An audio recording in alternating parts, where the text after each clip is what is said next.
Welcome. I am Amelia Glaser. I am a professor of Russian and Jewish literature, as well as Ukrainian literature at UC San Diego. And I'm really, really pleased to be here today with Oleksandra Uralova, who is joining me from Berlin.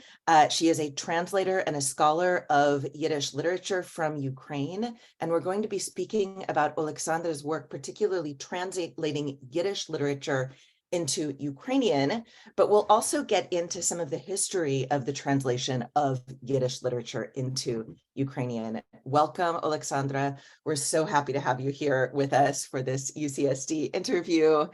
Can you tell us just a little bit to begin what got you into Yiddish and what got you into translating from Yiddish? Talk about that need and also about your own personal interest.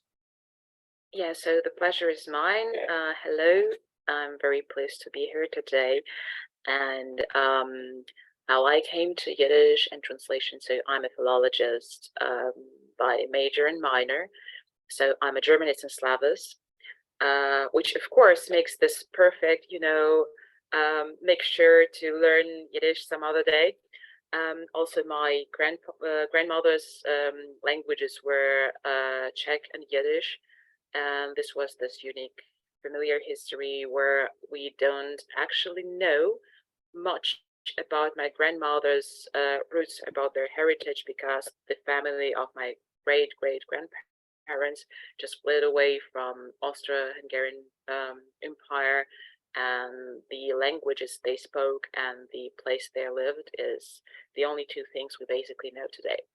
Also, as a tour guide in Kiev, I always considered one should learn at least some of the languages of your city, of the city you're speaking about on a certain level, which led me, of course, to Kiev Mahon Academy in Kiev, one of those few places where you can today learn Yiddish in modern Ukraine. These are the Kiev Mahon Academy, of course, and in Kiev, and the Catholic University in Lviv mostly, but not only. There was a program on Jewish studies in the Academy of Ostrog, so the Jewish studies are still flourishing, I suppose, and there are always people who want to learn history of the language, culture, and translation. And these are not only the members of the Jewish community, but also the historians, the translators, the people who are interested in cultures of Ukraine as well. I want to ask you Yes, I hope I did answer your question. Yeah, thank you. Yeah. I want to jump right into Sholem Aleichem with you. So when we met in Yes. 2019, I got this copy of your book, which is a translation of the Tevye stories from Yiddish into Ukrainian. You've got a lot of other translations as well. I'd like to talk specifically about Sholem Aleichem, and maybe we can back up a little bit at the beginning and have you share with us some of the maybe unknown relationships between Sholem Aleichem and Ukraine.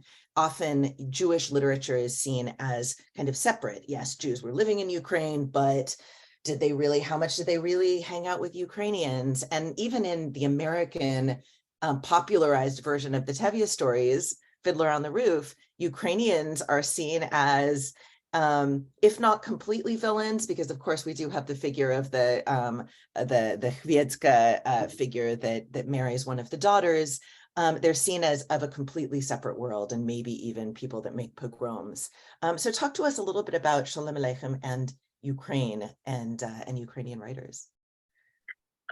Yes, that's a very wide topic actually, and we should probably start with the main source of Sholem Aleichem's inspiration as a writer, as a prosaic writer mostly, but also a person who was interested in poetry, so he was a poet too.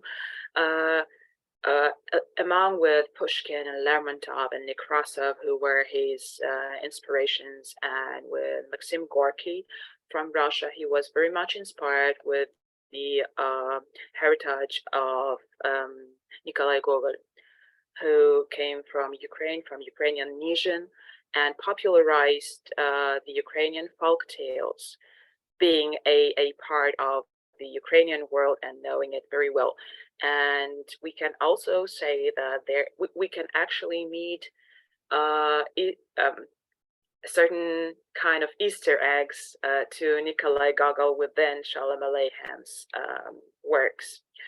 As he himself wrote about him and from the market, from the that he was so much inspired and influenced by Gogol that he also had the haircut like Gogol.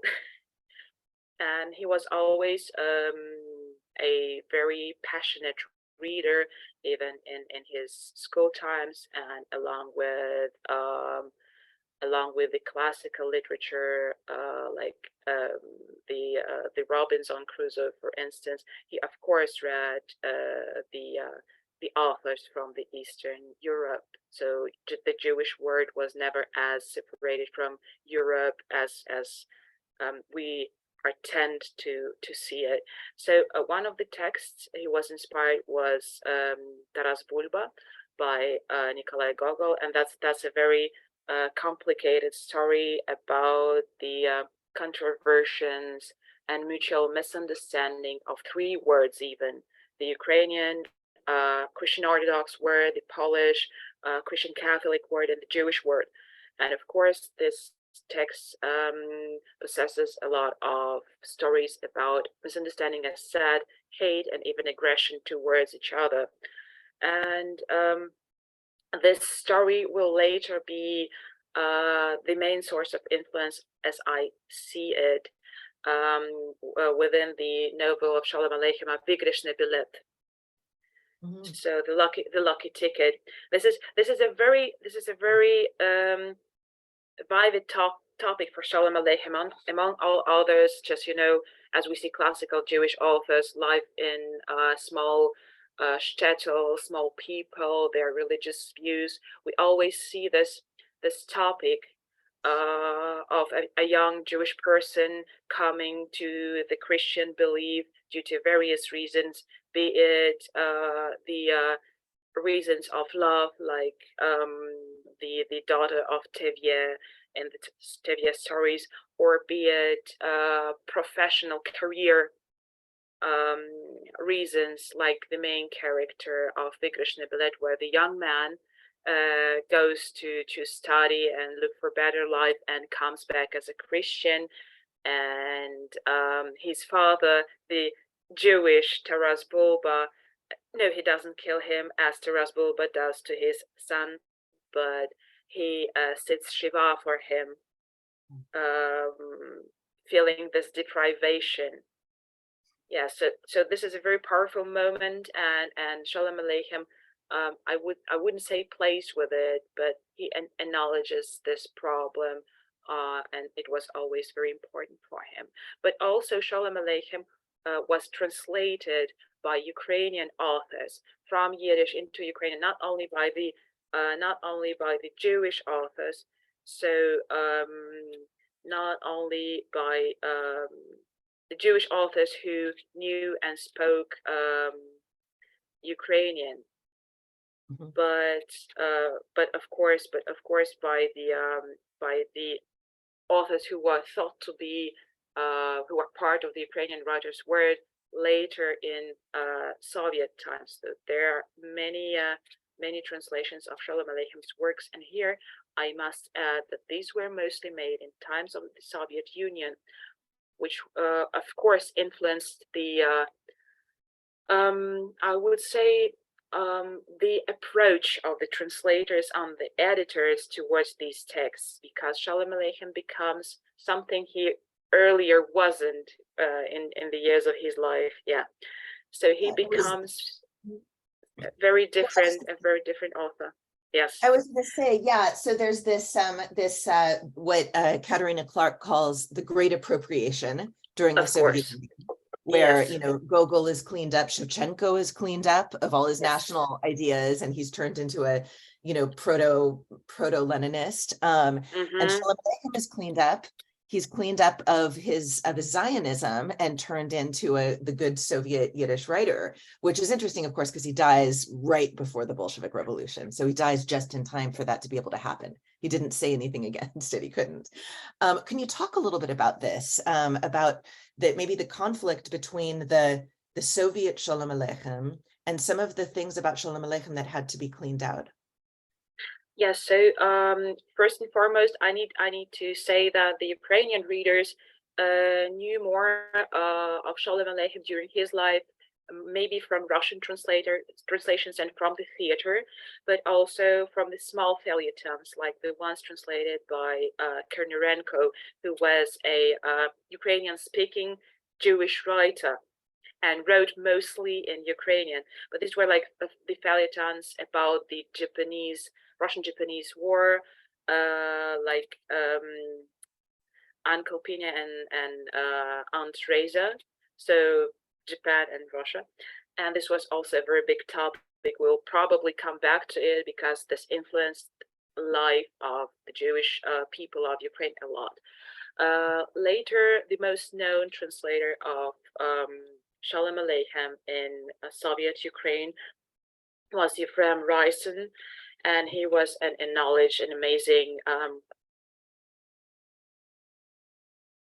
writer himself, who had an amazing approach, and he was very precise without having proper dictionaries of Yiddish into Ukrainian and back, without having maybe certain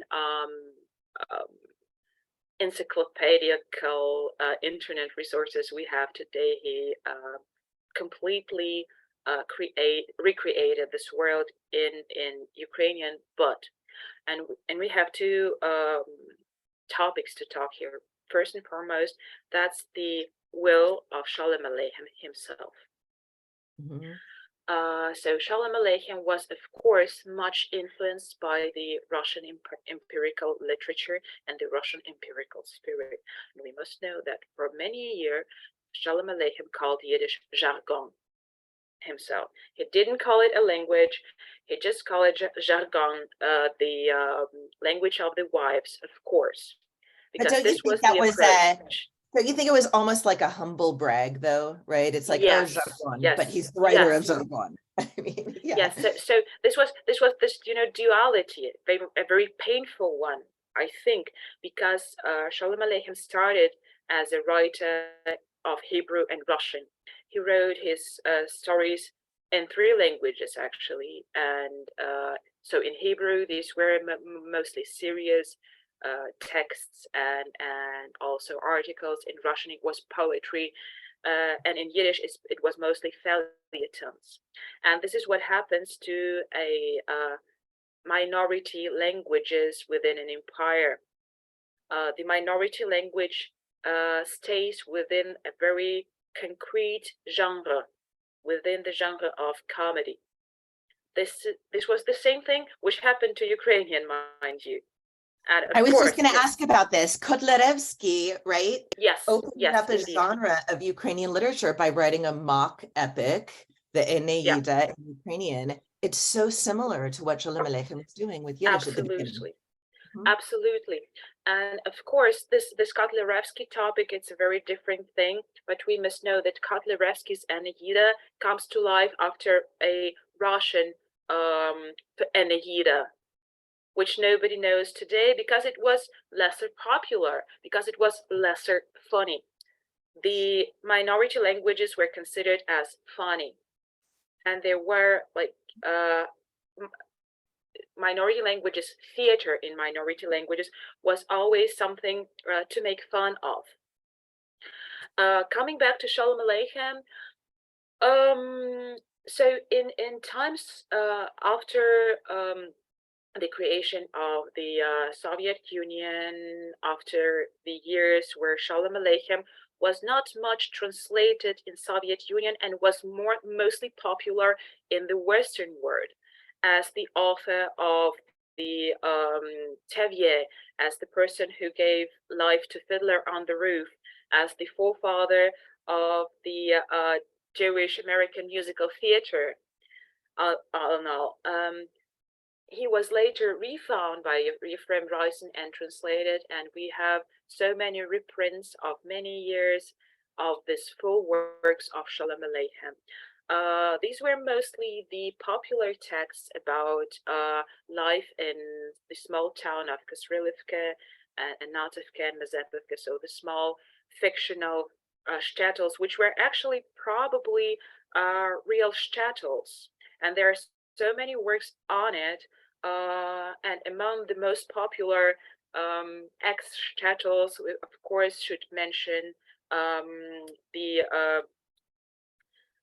small town of, which wasn't a small town anyways, of Berdichev, because Berdichev was the center, the Jewish word in Podolia, and this was the town where the first telegraph in Ukraine appears. The town of big yearly markets, festive markets, where Jewish and Polish and Hungarian and Ukrainian and Russian handlers from all around Europe came, which were even sometimes more popular than Kiev, the big capital of the southwestern province, Ukraine. Can I And ask you? yes. Mhm. Yeah, I want to back up a little bit to the Yes. Ukrainian translators of Sholem Aleichem, because we talked about it a little bit before I started the video, and I wanted to just ask for you to say something about it now. Maxim Rilsky, one of the most famous Ukrainian modernists, you had mentioned, translated Sholem Aleichem, which I did not know. Can you talk a little bit about this? How would their genres seem so different, among other things? But it's just interesting to me that Rilsky would have done that, would have wanted to bring Sholem Aleichem into Ukraine. We tend to forget that the heritage of Sholem Aleichem has many dimensions. He's not only a satiric writer, a comedial writer, and sentimental writer. He's also a lyric writer. He's a poet. And being a poet, he didn't only write lullabies, which he did a lot, and he made some popular ones. Schlaf mein Sohn, mein Kind, mein Teil. I think that's the title of one of the most popular Sholem Aleichem lyrics, and he was also very supportive to all the friendly Jewish poets he knew, and he made Mark Warshawski popular, but that's a very different conversation. So he also wrote social lyrics. That's important.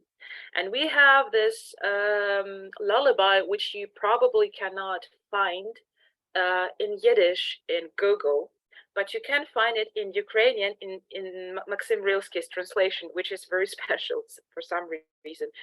And this is a topic to which Sholem Aleichem tend to write quite often, the topic of Russian-Japanese war, the topic of Nikolai II Tsar criticism, which made, of course, a perfect mixture, the lyrics, the poetry, and the social criticism of the Tsarism, which was, of course, a great poem to be translated by a lyrical Soviet poet, the head of the Soviet Ukrainian Poets Unity in Kiev, Maxim Rilsky. I don't know if I should read this one in Ukrainian, and I also can share the text with you if you like. That would be fantastic. Let's go ahead and do that. Yes. And this is Rilsky's own lyric, not one of his translations. Yes. So I don't know how I share it. I can send you the text. I can handle that. Here, you should be able to share. Yes, I'm trying. And there we go.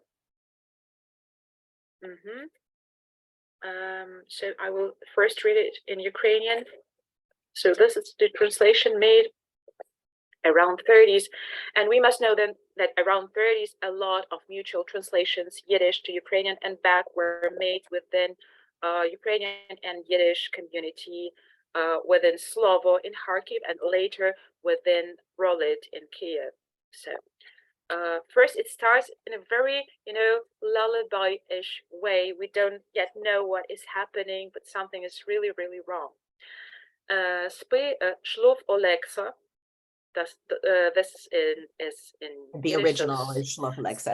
Yes, sleep Oleksa, sleep Alexei, and in Ukrainian this goes this way: Спи, Олексо, мій синочку, світ мого життя, спи тихенько в сповиточку, спи, не плач, дитя, щоб ти ріс і став великий, землями владав, щоб ти грошей мав без ліку, славно царював. So till this point, it's a very typical lullaby. So my child, Alexa, my dear son, the light of my life, sleep in your cradle, don't you cry.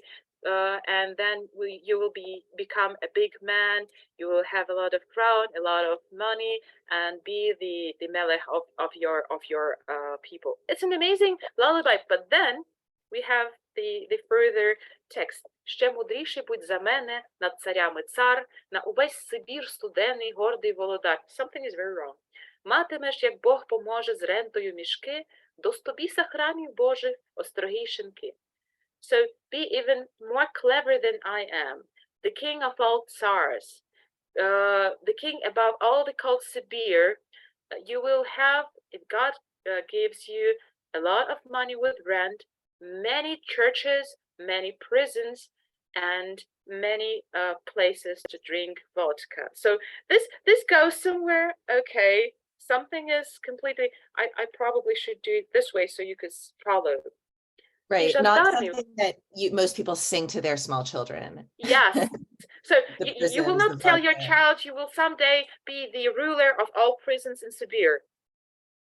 But this already gives you the feeling of the time when this was written.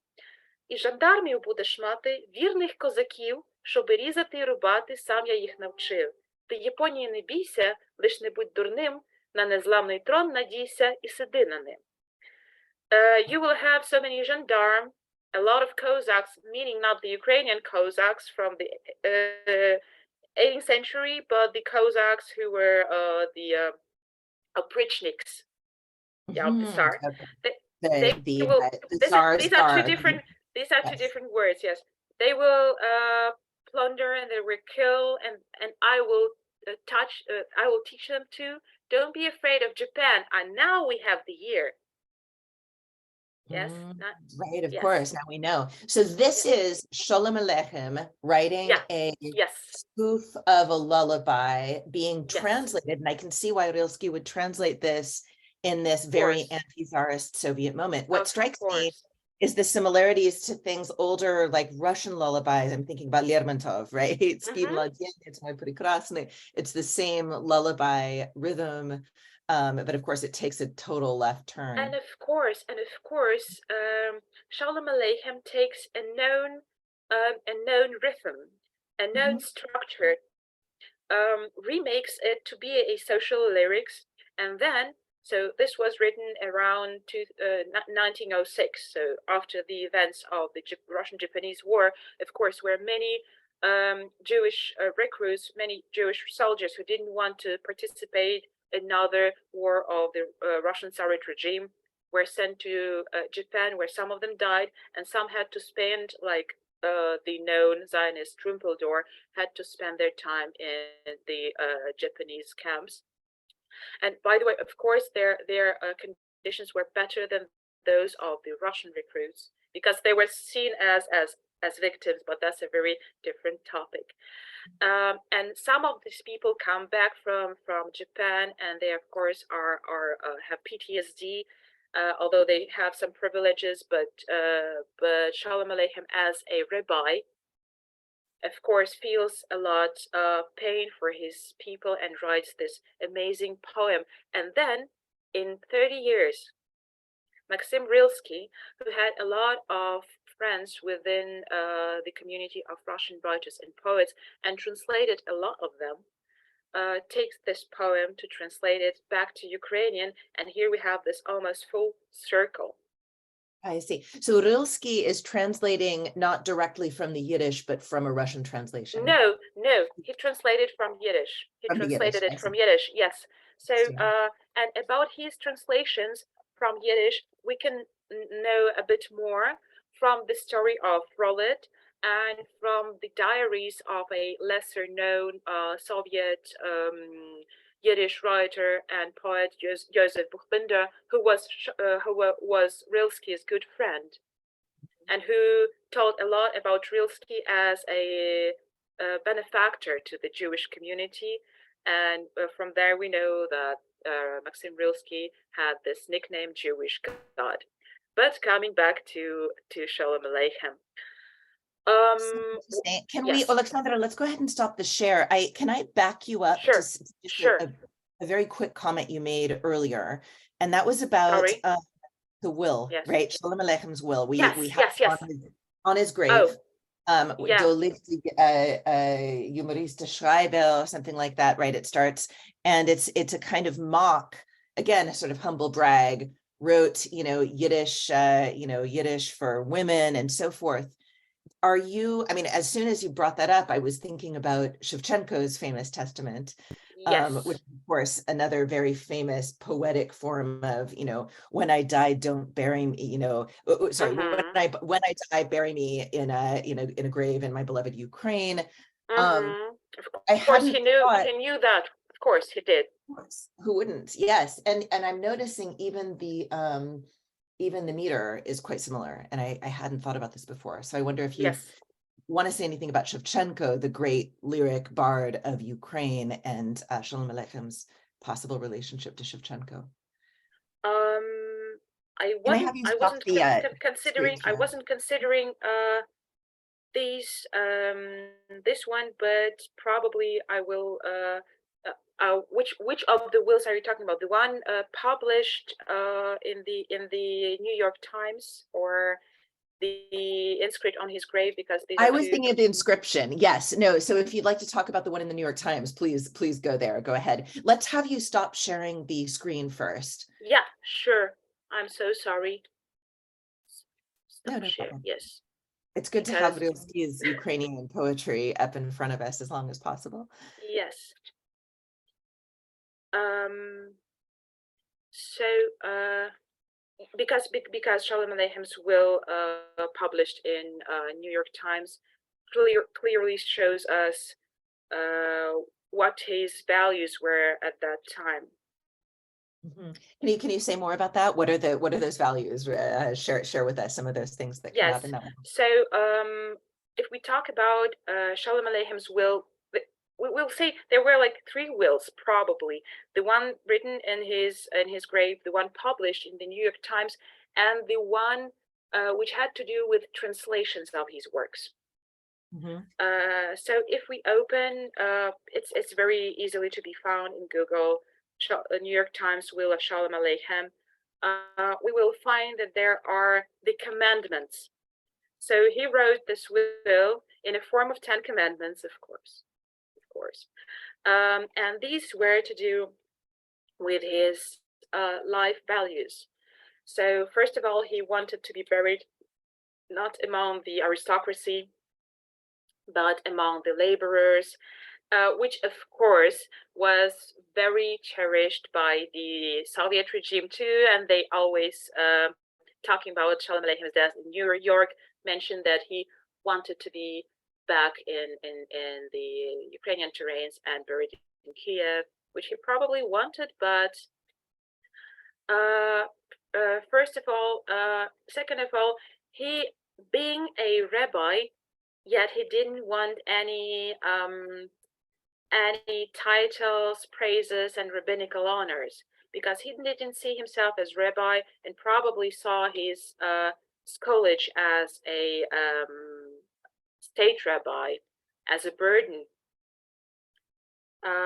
which he actually was. He was a state rabbi in the city of Lubny, and of course, this experience further on helped him to recreate the Jewish world, because he learned so much from the people he communicated to.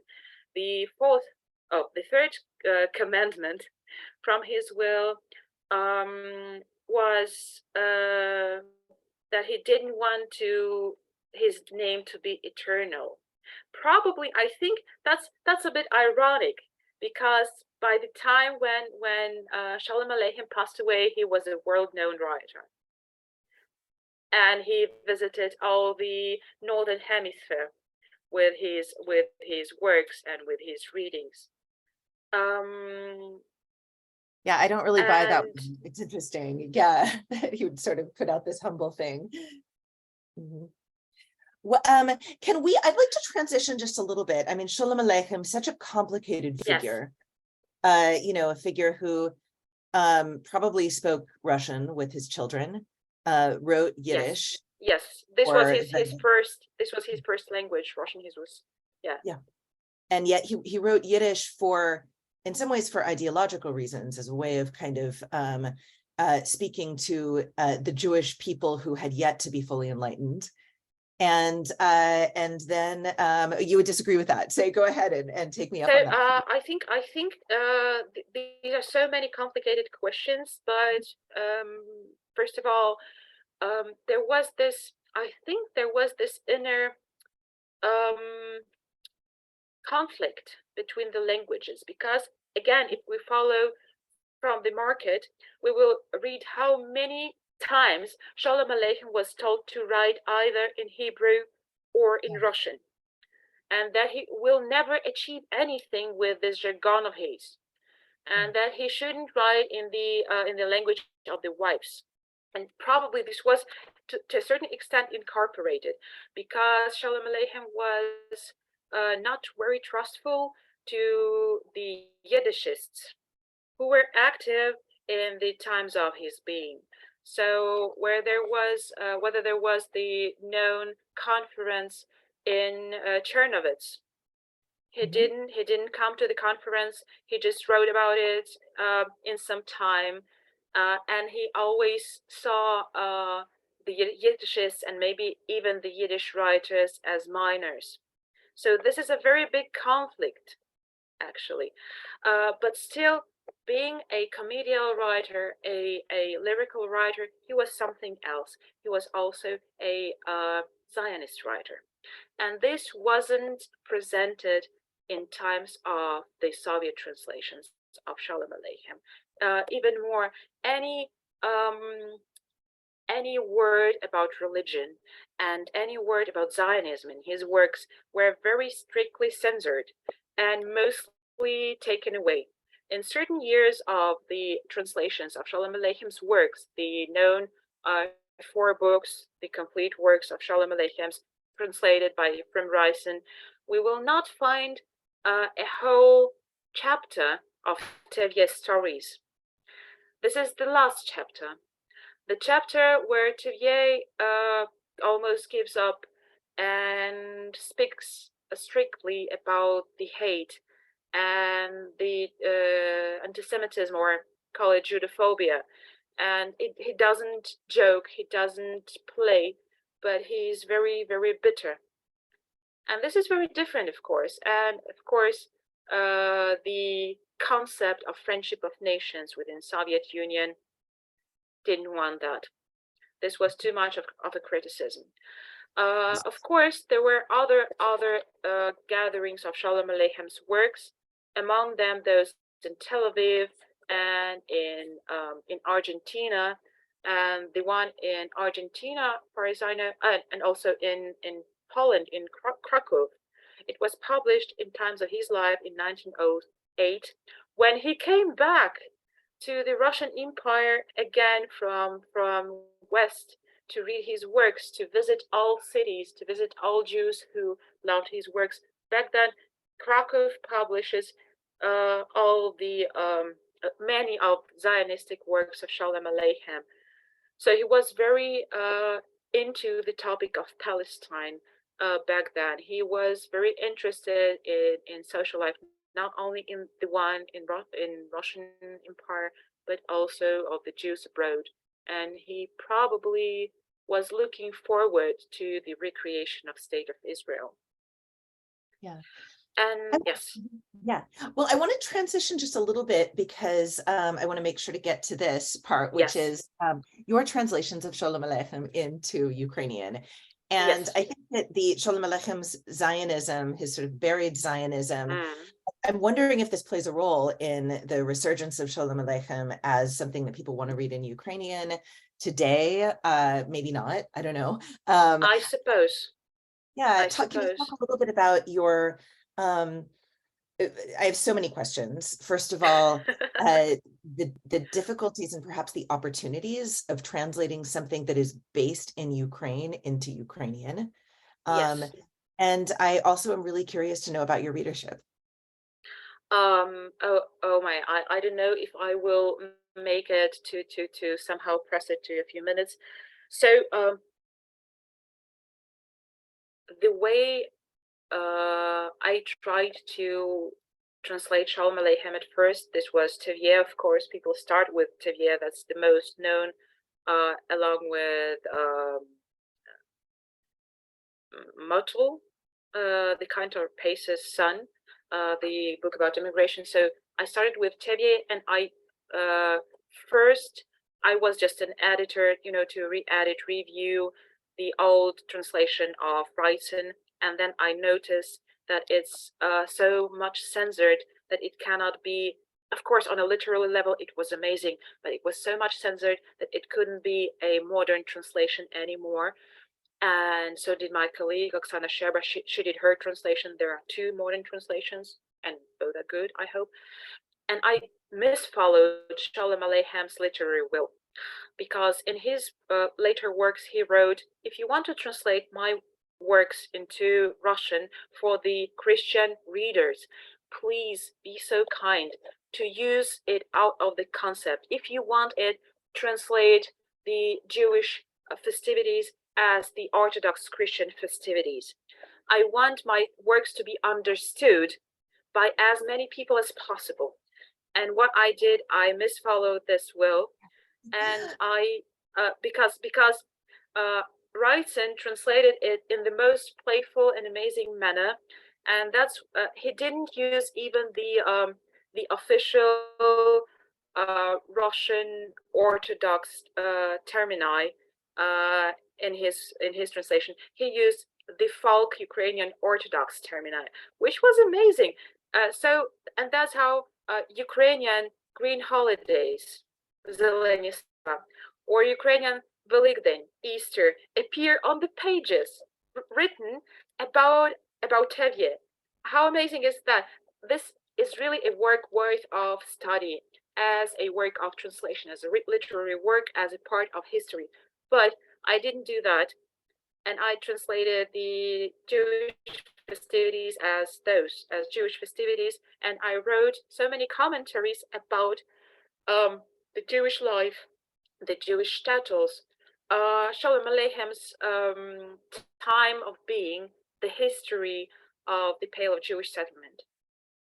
That it became something else. It became a work of study of the Sholem Aleichen's times, basically. And then I turned to a different part of his life, which was swept away by the Soviet regime, to his Zionistic works, two of them precisely, the Erste Jüdische Republik, the First Jewish Republic, which I have already translated, and I hope it will appear soon in the Judaica Ukrainica, the scientific research almanac of scientific works on Jewish studies by the Ukrainian Association for Jewish Studies. And then currently I'm working with yes, so sorry, I've been carried away. I'm sorry. So I've translated the Mashiach Zeiten is already translated, the times of the Messiah, and this is about the reaction of the Jewish shtetl on the conference in Basel, and it's written amazingly, and it's a Zionistic novel which Sholem Aleichem calls this way. This was written on behalf of the Zionist Society, and it's not finished, but it's a very interesting work. It has a romantic line, it has a mystical line, so you probably should look for it. The other work I'm currently working on is the Erste Jüdische Republik. This is a sarcastic, a very bitter, comedial story, Robinsonade, because he was founder of the Robinsonades. And it was also never translated into Ukrainian. And it's a story of Jews with 13 different worldviews, points of view, who come to a distant island and try to create a first colony there. So Jewish colonies were a thing in times of Sholem Aleichem, of course, and he always felt this vividly, and he described all about the world politics and Jewish politics in his works. And he was very precise, but he also spoke and said things within this novel, within the Erste Jüdische Republik, for which we, of course, would consider him I would say, a right centrist sympathicist these days, because he didn't. I have to stop you for a moment. Yes, sure. Okay, having just a couple of little technical issues that I think we've resolved them. I wanted to actually shift gears and ask a little bit about the reception of your translations into Ukrainian of the Yiddish. I want to ask about your readers, but I think maybe in the same breath, I'd like to ask about your students, because you're teaching Yiddish for largely Ukrainian speakers, albeit from Berlin right now, but you were doing it in Kyiv as well. And I'm interested in you talking about interest in Yiddish, interest in the relationship between Jewish-Ukrainian studies, Jewish-Ukrainian historical relations. Maybe you can say something about all of those things together. Sure. I was quite happy and astonished by the interest I got from my readers. So I had these amazing meetings with the radio and TV programs, YouTube programs, who were interested in culture. And I told a lot of about Sholem Aleichem and his works. Also, I had a few presentations. No, it doesn't. Sorry, one second, Oleksandra, I had to pause it again. Oh, I think my signal is bad. Pause the recording again because it was really slowing down. I don't think it's my internet. Maybe I'll turn my camera off and we'll see if that helps with the connection, because I'd rather have your camera on and not mine. Of course. So I'll stop my camera.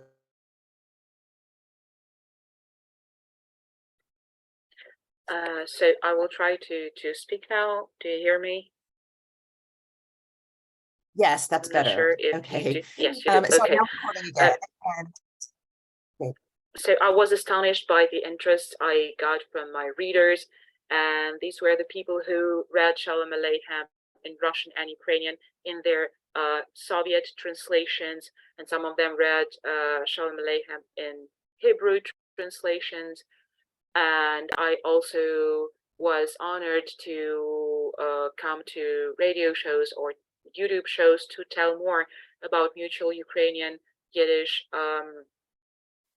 cultural work, because of course during the years of Russian imperial and Soviet Union regime, there was seldom an idea that Ukrainian and Yiddish cultures can be working together, although they did in terms of theatrical and literal and cultural lives in the 20s and 30s and further on. But on the state level, there was always this picture of a Ukrainian anti-Semite, of a Jewish smuggler, and these both were negative, completely negative figures. Also later in times of the Cold War, there began to appear pictures of friendship of those two horrible people. Probably I will share something with you. Give me a second. Great.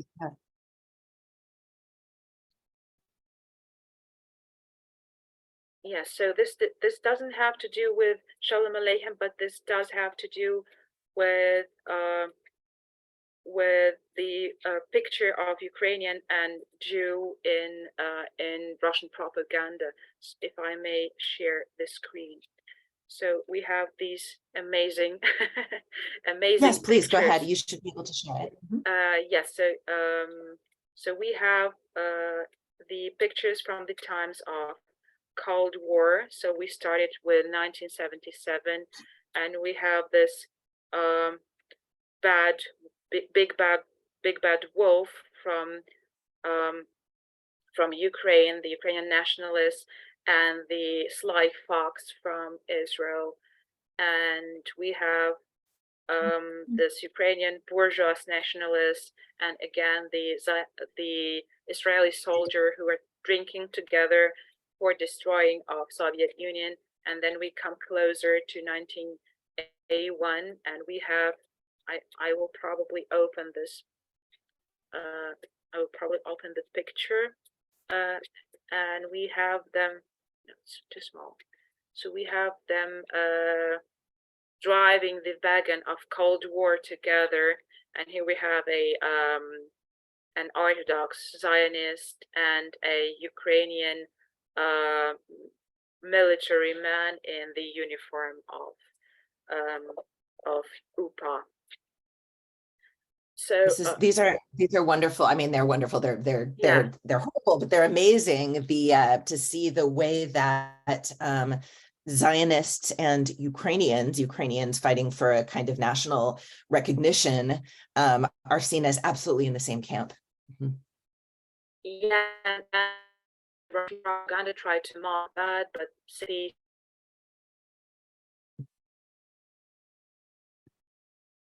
Oops, Oleksandra.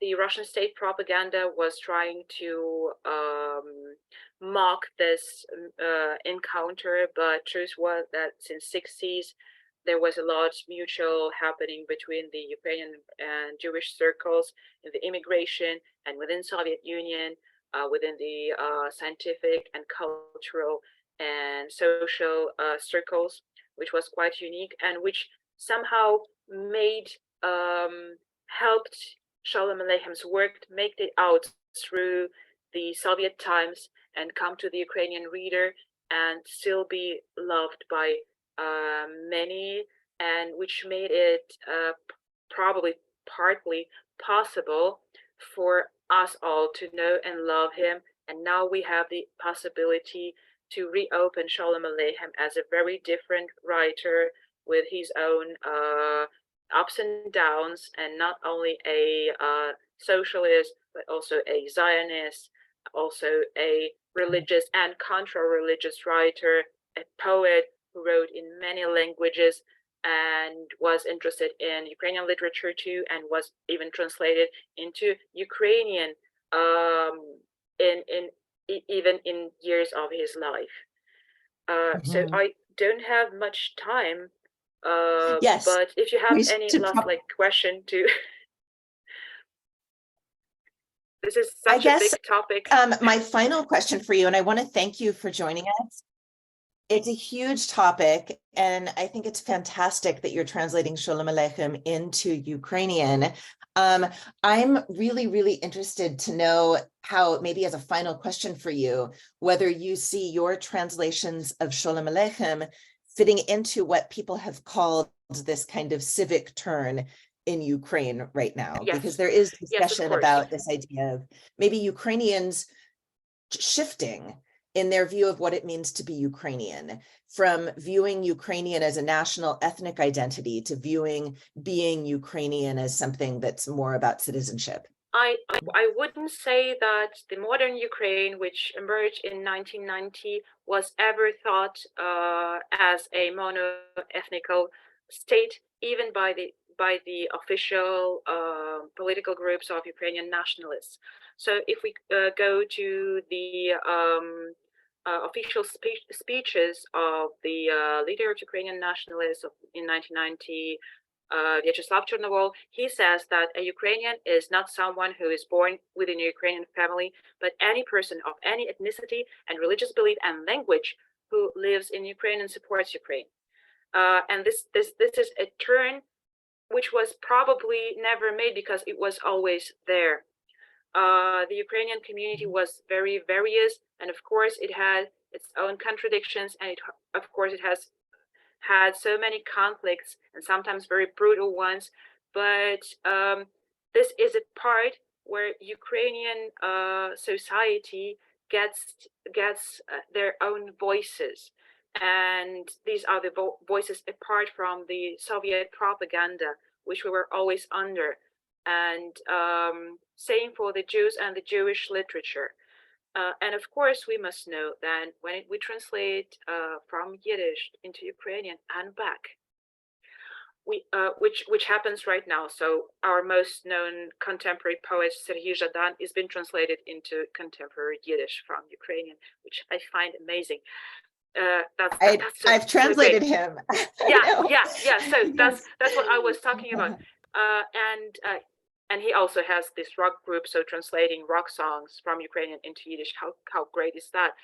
And we must know that Yiddish and Ukrainian are always have always been this, almost always, languages who influenced each other constantly, because Yiddish has this big Slavic component, Eastern Slavic component, Ukrainian Polish component, or Belarusian component, whereas Ukrainian, at least in terms of territories of Pale of Jewish settlement, like Podolia, has a big Germanic component brought into Ukrainian mostly by Yiddish. And this makes it a very unique experience of translation, because when you translate from one language into the other, you always learn so much more about both languages, both histories, and both cultures.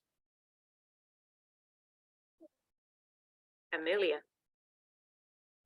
Yes, I'm done. Yeah, I lost you just a little bit, but I think we got the basic gist of it. Oleksandra, this has been such a stimulating conversation with you. And Thank you so much.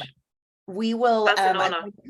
I'm going to post this both for my students and also for some of our UCSD Jewish studies followers and community. And I'll be returning to you with some questions. And if it works, we may post some of your responses. Thank you. Thank you so much. I'll stop the video. I will be happy to. Thank you for the honor.